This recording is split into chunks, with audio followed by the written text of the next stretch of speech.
सर्वेभ्यो नमो नमः। बच्चों, आप लोगों ने भारत के समुद्री तटों के बारे में तो अवश्य ही सुना होगा, बहुतों ने देखा भी होगा। समुद्री तटों का दृश्य बच्चों बहुत ही मनभावन होता है। क्या आप लोग समुद्री तटों का दृश्य देखना चाहेंगे?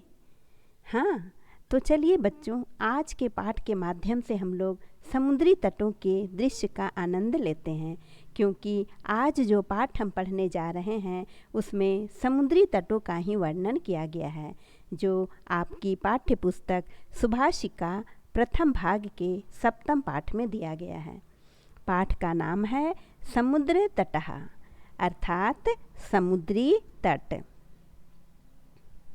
इस पाठ को पढ़ने के बाद हम अधोलिखित बातों से अवगत होंगे।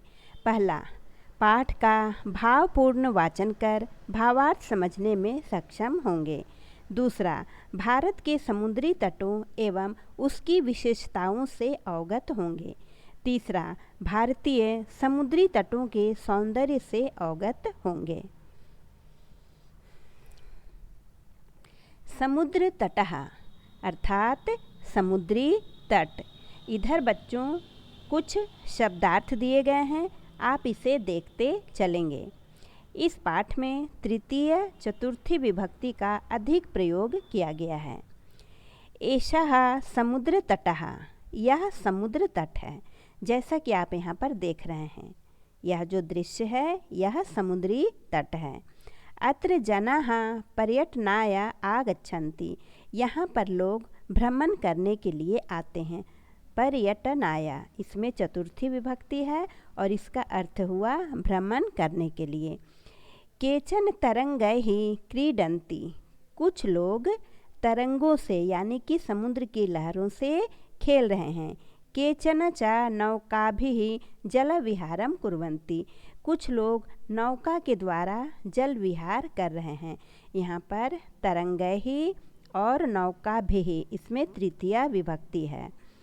तेषु केचन कन्दुकेन क्रीडन्ति, उनमें से कुछ लोग गेंद से खेल रहे हैं। कन्दुकेन में तृतीया विभक्ति है। बालिकाः बालकाः च बालुकाभिः बालुकागृहं रचयन्ति, और बालक और बालिकाएं बालू के द्वारा बालुका गृह का निर्माण कर रहे हैं। जैसा कि बच्चों आप यहाँ पर दृश्य में देख भी सकते हैं, कुछ लोग समुद्री लहरों के साथ खेल रहे हैं, कुछ लोग नौका के द्वारा जल विहार कर रहे हैं, कुछ लोग बैलून से खेल रहे हैं, कुछ लोग गेंद से खेल रहे हैं और कुछ लोग बालू से घर बना रहे हैं। मध्ये मध्ये तरंगाः बालुकागृहं प्रवाहयन्ति, और बीच बीच में तरंगे यानी कि लहरें बालुका घर को बहा ले जा रही हैं। एषा क्रीडा प्रचलति एव, यह खेल चलता ही रहता है, यानी कि बच्चे बालू से घर बनाते हैं, लहरें आती हैं और घर को बहाकर ले जाती हैं। समुद्र तटाः न केवलं पर्यटन स्थानानि अपितु मत्स्यजीविनः अपि स्वाजीविकाम् अत्र चालयन्ति। समुद्र तट केवल पर्यटन का स्थल ही नहीं है, बल्कि जो मछुआरे होते हैं मत्स्यजीविनः, वे लोग अपनी जीविका भी यहाँ पर चलाते हैं। समुद्र से वे लोग मछली पकड़ते हैं, मछली को बेचकर अपनी जीविका भी चलाते हैं। अस्माकं देशे बहवः समुद्र तटाः सन्ति, हमारे देश में बहुत सारे समुद्र तट हैं। हमारे देश यानी कि भारत में। एतेषु मुंबई, गोवा, कोच्चि, कन्याकुमारी, पुरी तटाः अतीव प्रसिद्धाः सन्ति। इनमें से मुंबई, गोवा, कोच्चि, कन्याकुमारी और पुरी के तट बहुत ही प्रसिद्ध हैं।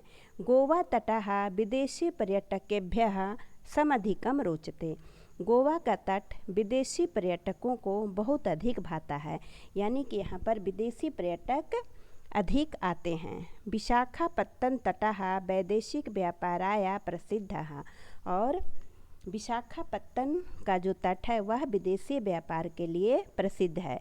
कोच्चि तटः नारिकेल फलेभ्यः ज्ञायते, कोची का तट नारियल के फलों के लिए जाना जाता है। मुंबई नगरस्य जुहू तटे सर्वे जनाः स्वैरं विहरन्ति। और मुंबई का जो जुहू तट है वहाँ पर सभी लोग बेरोक टोक घूमते हैं।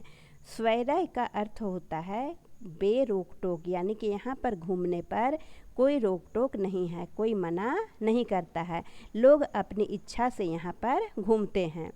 चेन्नई नगरस्य मेरीना तटः देशस्य सागरतटेषु दीर्घतमः।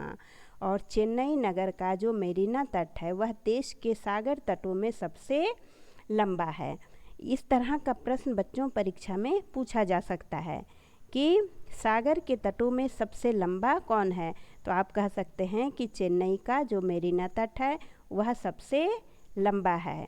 और गोवा का तट जो है वह विदेशी पर्यटकों को बहुत अधिक भाता है। विशाखापत्तनम तट विदेशी व्यापार के लिए प्रसिद्ध है। कोच्चि का तट नारियल फल के लिए प्रसिद्ध है। और जुहू के तट पर लोग बेरोक टोक घूमते हैं।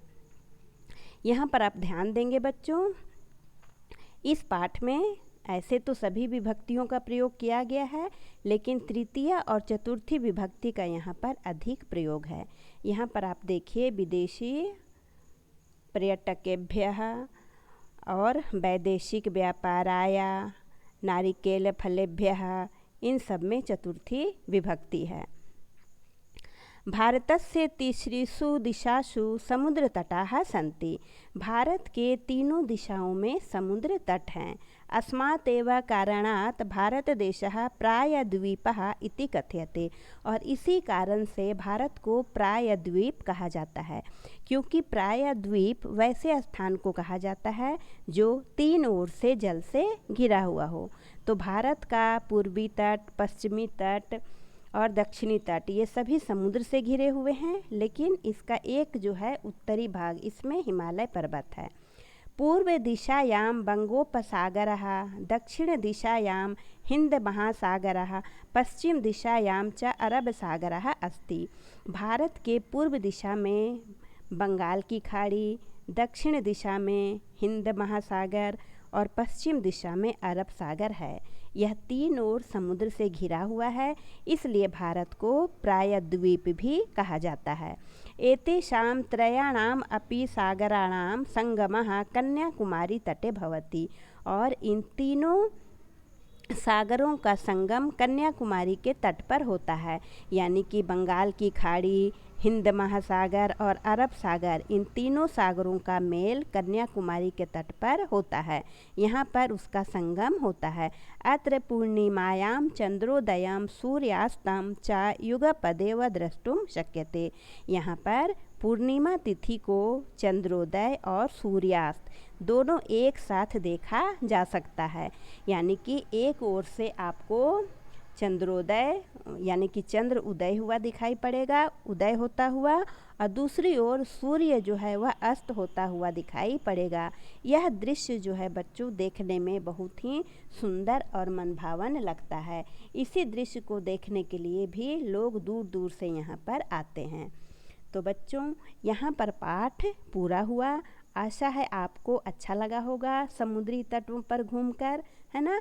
इस पाठ में बच्चों आप लोगों ने जाना कि भारत में कितने समुद्र तट हैं, कौन से समुद्र तट किस लिए प्रसिद्ध हैं, लोग यहाँ पर क्यों आते हैं, इत्यादि जानकारी आप लोगों को मिली। तो आशा है आप लोगों को समझ में आया होगा। अब आप इसका अभ्यास करें। अगले वीडियो में हम लोग इसके प्रश्न उत्तर करेंगे। धन्यवाद।